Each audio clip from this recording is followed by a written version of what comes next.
Alex नाम का लड़का जैसे ही अपनी आंटी द्वारा भेजे गए तोहफे को खोलता है, उसके अंदर एक बेजान बिल्ली दिखाई देती है। आंटी की बेटी एमिली यह देखकर पूरी तरह से हक्की बक्की रह जाती है, क्योंकि ये उसकी पालतू बिल्ली थी जो कुछ टाइम पहले ही खो गई थी। उसे साफ याद था कि उसने पैकेट के अंदर एक टॉय ट्रेन रखी है। इस घटना के बाद आसपास के सारे लोग एमिली को अजीब नजरों से देखने लगे। वे चाहे जितनी भी सफाई देती, किसी ने भी उसकी बात पर भरोसा नहीं किया। एमिली ने ये सारी घटनाएं अपने होने वाले मंगेतर डेविड को बताई। डेविड ने कभी भी एमिली की बात पर भरोसा नहीं किया। सच्चाई जानने के लिए एमिली खुद ही जांच शुरू कर दी। कंप्यूटर पर मिले सुरागों के जरिए वह एक कॉलेज प्रोफेसर मिलर तक पहुंची, जिनकी कुछ समय पहले ही अचानक मृत्यु हो गई थी। प्रोफेसर की पत्नी ने बताया कि अंतिम दिनों में उनके पति बार बार कहते थे कि कोई उनके सामने खड़ा होकर मुस्कुरा रहा है। इस वजह से उन्होंने कई अजीब सी पेंटिंग भी बनाई और हर एक पेंटिंग में सिर्फ एक ही भाव था, वो थी एक हल्की सी अजीब मुस्कान। इसके बाद एमिली अपने पुराने बॉयफ्रेंड लूकस से मिली, जो एक इन्वेस्टिगेशन एजेंसी में काम करता है। लूकस ने प्रोफेसर की मृत्यु से पहले की रिकॉर्डिंग निकलवाई। रिकॉर्डिंग में सामने आया कि प्रोफेसर की मृत्यु से पहले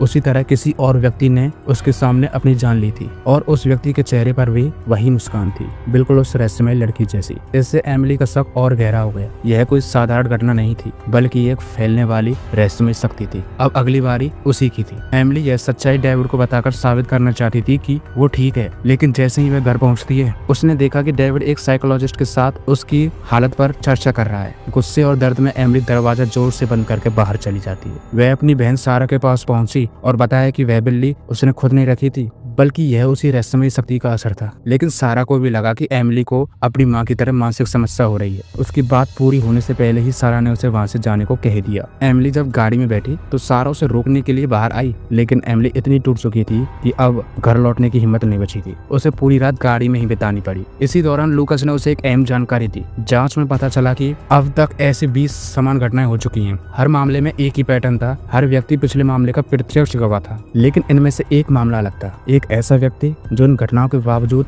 जिंदा बच गया था। शायद वही इस रहस्य को तोड़ने की चाबी है। जल्द ही दोनों उस जगह पहुंचे जहां उस व्यक्ति को रखा गया था। इलाज के बहाने उससे बात की। लूकस के बाहर जाते ही वह आदमी आखिरकार बोलने पड़ा। उसने बताया कि बचने का एक ही तरीका है। अगर किसी घटना के गवाह रहते हुए किसी और को नुकसान पहुंच जाए तो वह रहस्यमय प्रभाव किसी और पर चला जाता है। यह सुनकर एमिली पूरी तरह घबरा गई। जिंदा रहने के लिए किसी और को नुकसान पहुंचाने का विचार ही उसे डरा रहा था। जब उस आदमी को पता चला कि एमिली ही अगली शिकार होने वाली है, तो वह घबरा गया और जोर जोर से चिल्लाकर उसे वहां से जाने को कहने लगा। घर लौटने के बाद भी एमिली इसी सच्चाई को स्वीकार नहीं कर पा रही थी। किसी और को नुकसान पहुंचाकर खुद को बचाया जा सकता है। तभी अचानक वही साइकोलॉजिस्ट उसके घर पर आ गई। उसके चेहरे पर वही डरावनी मुस्कान थी। इसी के साथ एमिली को एहसास हो गया कि अब उसका ही समय आ चुका है। अगर आपको ये वीडियो अच्छी लगी हो तो वीडियो को लाइक कर देना और चैनल को सब्सक्राइब कर देना।